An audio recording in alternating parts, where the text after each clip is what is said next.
Renasant was a unique challenge on its own. It was a bank site to begin with, but had been there for generations. And the Hutton had grown up around it, and it lagged as other things, this site lagged as other things have been happening in town.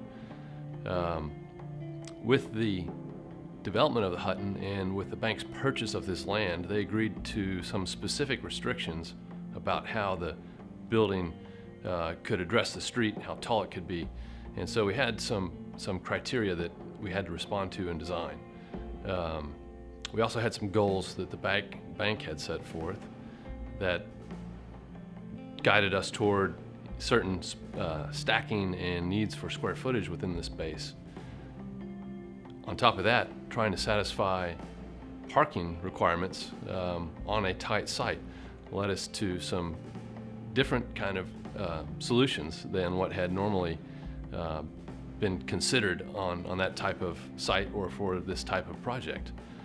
So we were able to respond to not only the criteria for how the building was allowed to address the street by terms of deed, but also how it would respond for the streetscape requirements that the city now has in place. That allowed us to bring the building up to the street on West End and onto 19th Avenue South, really creating a new streetscape condition there that it was lacking. Cleaned up a lot of things for that corner and that stretch from West End to Hayes Street. In doing so, we were able to situate it at a level with the sidewalk at 19th that really gave a nice relationship between the interior and the inner workings of the bank and the pedestrian realm. Also allowed us to tuck in parking below the building, below the first floor of the building, that's accessed from the alley side and is not visible from either 19th or the West End Avenue.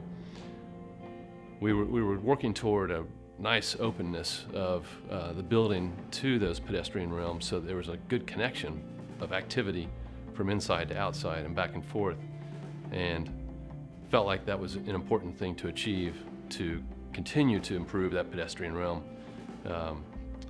So responding to the site, to the solar orientation, led us to create a rhythm in a series of planes along 19th that helped shade the interior, but at the same time opened it up to the street.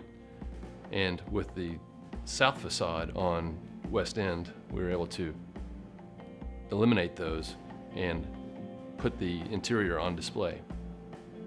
In also addressing the overall massing of the building, we were able to create a step back at the third floor out of a total of 3 stories.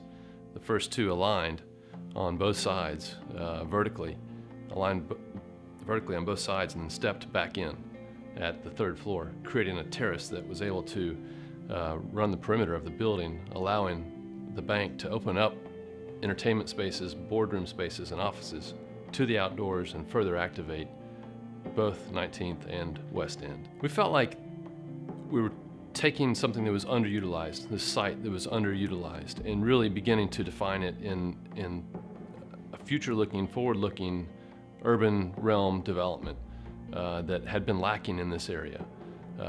Now this entire block has this presence that has happened with the Hutton, with this building, and with the new hotel to the east. And it has redefined that whole streetscape. Renasant Bank at West End and 19th in Midtown is able to redefine this block, this corner, in a more urban manner. Where it was lacking density, we've really created that streetscape and that facade that interacts with the West End corridor there.